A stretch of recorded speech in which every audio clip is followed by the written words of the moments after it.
Your attention, masters, mistresses. All systems functional for the Everything Geek podcast. Hey, this is Rich McDonald, and I play Commander David Mason on Call of Duty Black Ops 2. And you're listening to Everything Geek podcast. Hey, it's James Arnold Taylor, the voice of Obi-Wan Kenobi and Master Plo Koon in Star Wars The Clone Wars, and you're listening to Everything Geek, the podcast. Hey, it's Leif Gamfert. I played Uncle Ben's killer in The Amazing Spider-Man, and you're listening to the Everything Geek podcast. Hello, I'm Simon Fisherbecker. You probably know me better as Dorian Moldovar from Doctor Who, or the Fat Friar from Harry Potter. And this is Everything Geek podcast. Face it, Tiger. You just hit the jackpot with the Everything Geek podcast. You're listening to the Everything Geek podcast, bringing you interviews from your favorite films and TV shows every week, and all of the latest news. Here's your host, Rory Williamson.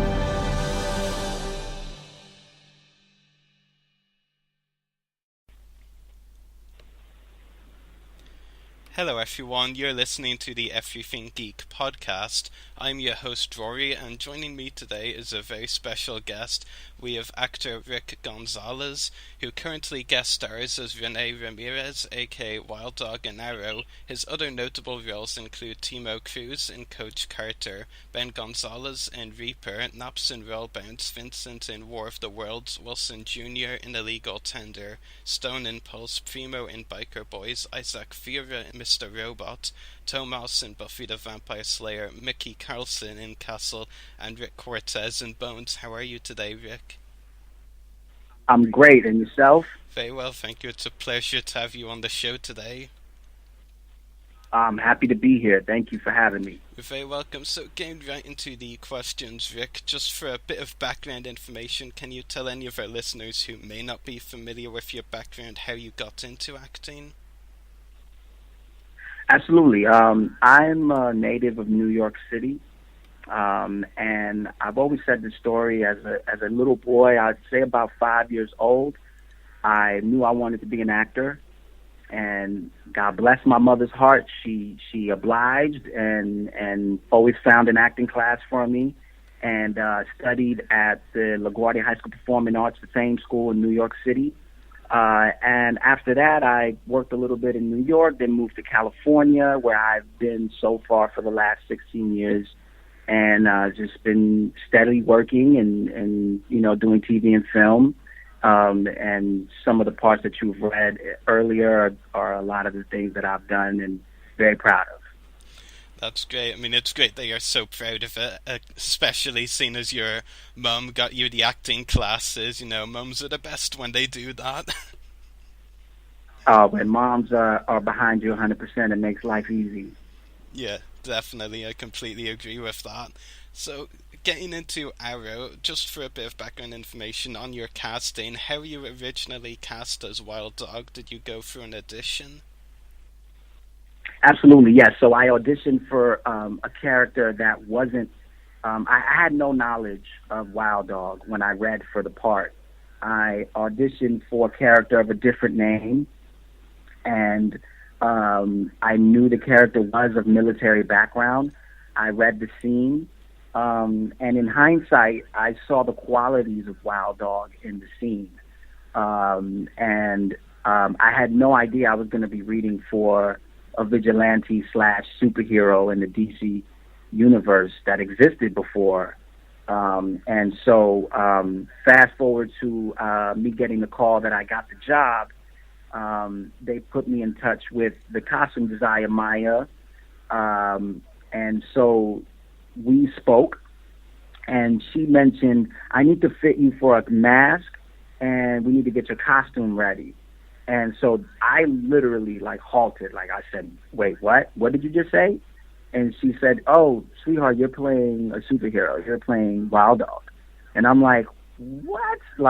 How am I knowing this through you? And so it was kind of cool. And she sent over photos of who he was. I Googled him. I looked him up. And I was pretty excited. I think I haven't shied away from letting people know I've read comics as a kid. I've collected them, so I'm very familiar with the DC universe, but I had no knowledge of Wild Dog. So so it was kind of new for me, but I kind of liked the idea of not knowing who he was because it kind of gave me a fresh take. I couldn't be corrupted by the idea of what I thought of him. And so that kind of allowed me to kind of give a nice take and something new to whatever the writers were thinking of and how they were going to spin him as opposed to what was already on the page in the comics. Yeah, that makes a lot of sense. And obviously, you said you read comics when you were a kid. Obviously, there aren't many better feelings for you than finding out you would be playing a superhero or vigilante. No, I mean, that's just too cool. Sometimes playing the villain is actually even better, because it's just they're so fun to play. But ultimately, as a kid, you want to save the day, and so the 10-year-old in me is always kind of excited to save the day. Definitely, that's really great. And did you have to do any training for the fighting and action sequences before you started filming on Arrow?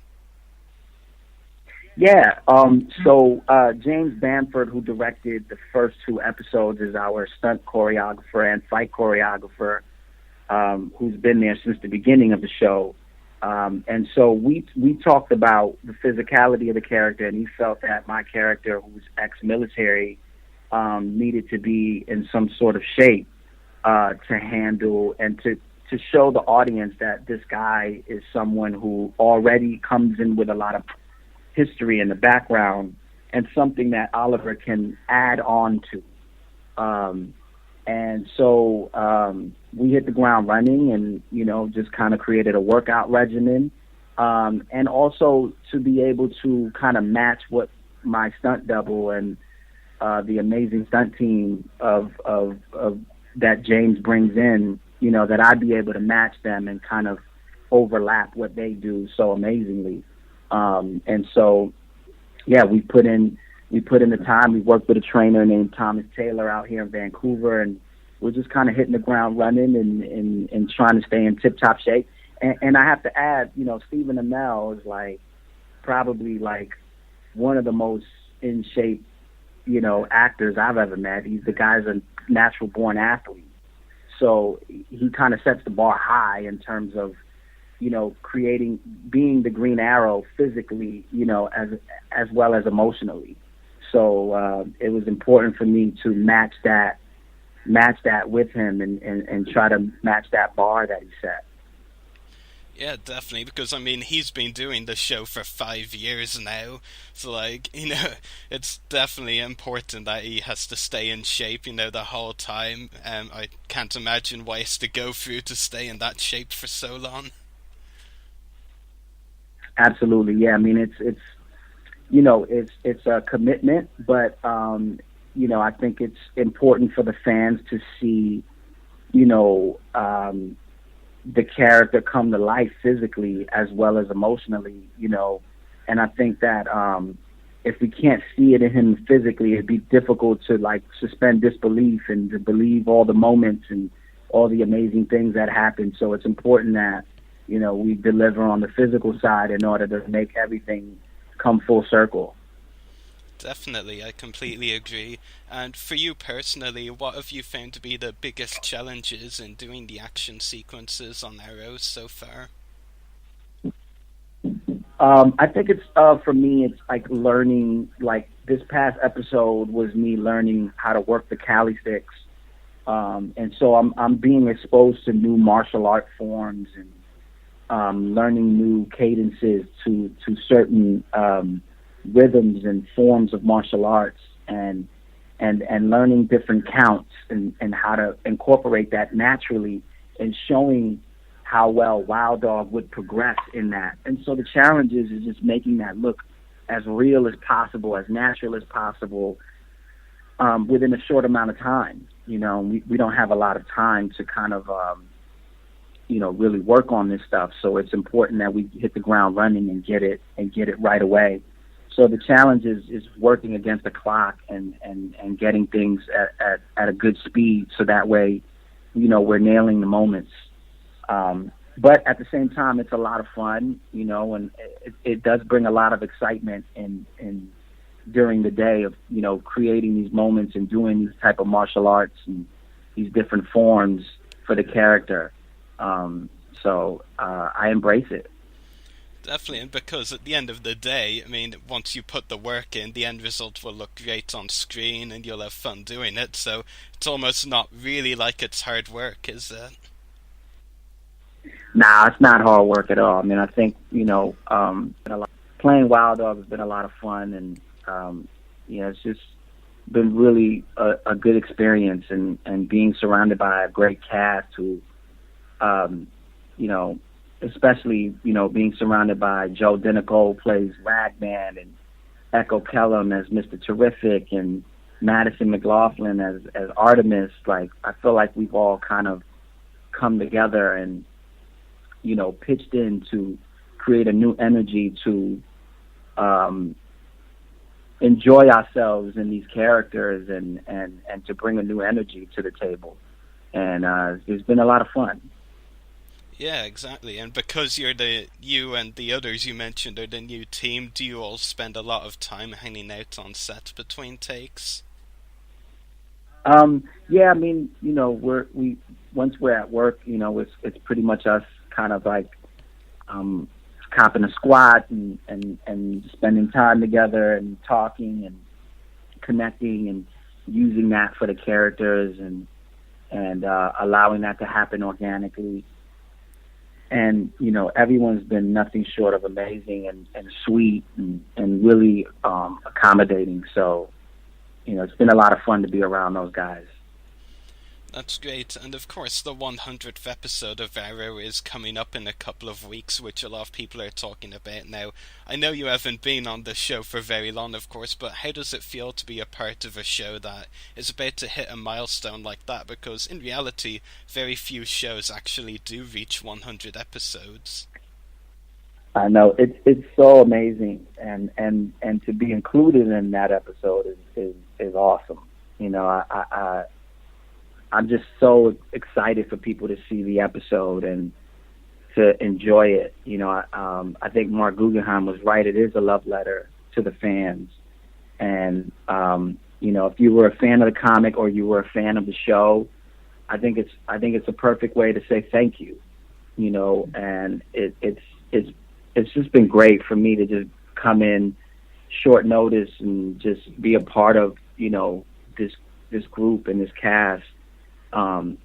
They've been nothing but just gracious and welcoming to us, and I think I speak for the rest of the newbies when I say, like, we feel welcomed, and they've opened their arms to us, and we just enjoyed the whole process, and Stephen Amell is a great person. He's super funny and just welcoming and a really amazing actor who puts in a lot of hard work. He's deserving of this amazing achievement at 100 episodes and having a fan base that truly cares. And I think it shows because he works really hard to create this character and to give the fans something really real, And speaking of special events for Arrow, I believe it's received a People's Choice nomination recently, if I heard correctly. Yes, we were nominated. That's awesome. I voted. I want everyone to vote. Yeah, definitely. I mean, we need to get that trending for sure, that everyone needs to vote Arrow, especially considering all that Stephen Amell has done for the show, of course, and the fact that, I mean, it would just be such a great present, not just 100 episodes, but People's Choice win as well. I mean, a nomination is great, but a win is even better. Yeah, I think a win would kind of cap off, 100 episodes perfectly. Definitely. Now, which role in your career so far has been the most challenging for you, and why? I'm curious.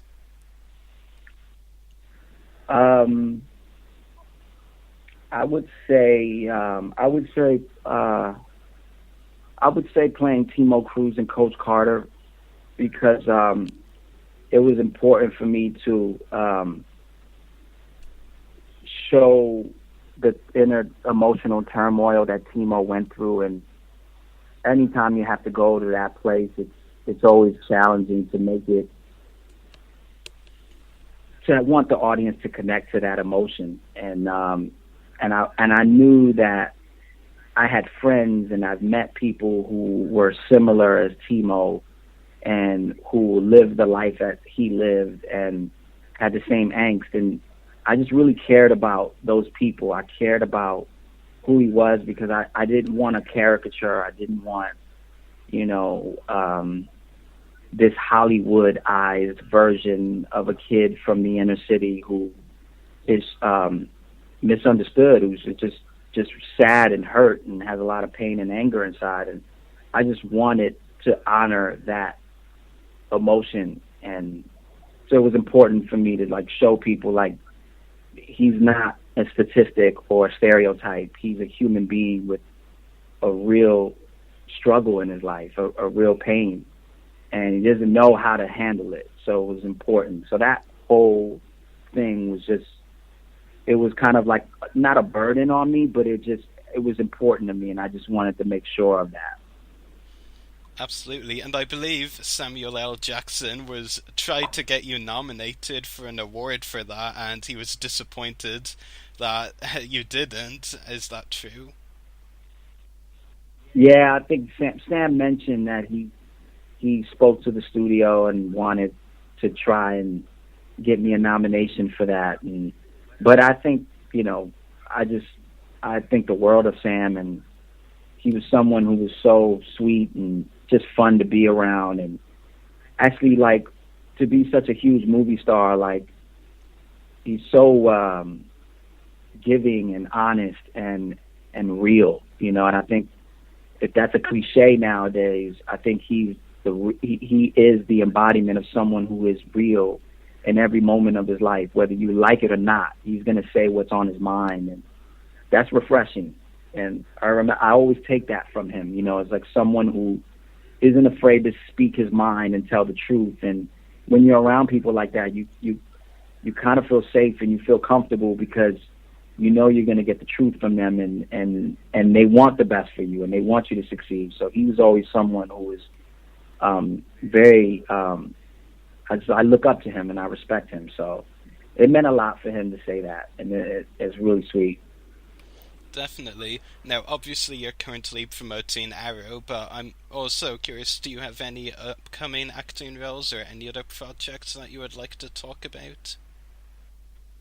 Sure, yeah. I would like to tell people I did a crime drama produced by Queen Latifah, and it stars Lorenz Tate, myself, Megan Good, and Lance Gross. And it's called Deuces. It's a crime drama, and I believe I hope it'll be released sometime early next year. So I want people to stay tuned for that. It should be a fun film to watch, and yeah. That's really exciting. I'll be sure to keep an eye out for that one. So that's all of my questions for you, Rick. It's been a pleasure having you on the podcast today. Likewise. Thank you for having me. You're very welcome. Hopefully I can talk to you again at some point. I would love that. Let's do it. That's great. So I'll talk to you again soon, and thanks again for joining us. Take care. Bye. Bye-bye, Rory. Bye-bye. Bye. Thanks, guys. You're welcome. Bye. Arrow airs Wednesdays at 8/7 Central on the CW, so time to wrap up today's show. Make sure to check out our podcast links, check out our website.everythinggeekpodcast.com/EGP, check out our Facebook page, www.facebook.com/everythinggeekpodcast, check out our YouTube channel, www.youtube.com/user/everythinggeekcast. Check us out on Twitter, twitter.com/everythinggeekp. Check us out on Instagram, instagram.com/official everythinggeekpodcast. Check out our Mixcloud profile, www.mixcloud.com/everythinggeekpodcast. Email us at the following email, everythinggeekpodcast@gmail.com. Check out our companion podcast, Everything Geek Comic Cast. www.facebook.com/everythinggeekcomiccast. Make sure to check out the host's YouTube channel. Mine is www.youtube.com/user/separatistdestroyers. Check out Rick Gonzalez on Twitter, twitter.com/officialrickg. Check out the Arrow Cave Facebook group for discussing the TV show, www.facebook.com/groups/thearrowcave.arrowcw, and check out channel 1138 where we broadcast live from, www.channel1138.com. Geeks out, everyone. All of last season I was sort of just waiting and hoping and, expecting it to happen. And so when this finally happened, I was absolutely ecstatic. It was one of the best feelings. There is a natural connection that you feel. I will say Legends is, I think Legends is probably a more difficult, they're both incredibly difficult to produce and require a lot of hours.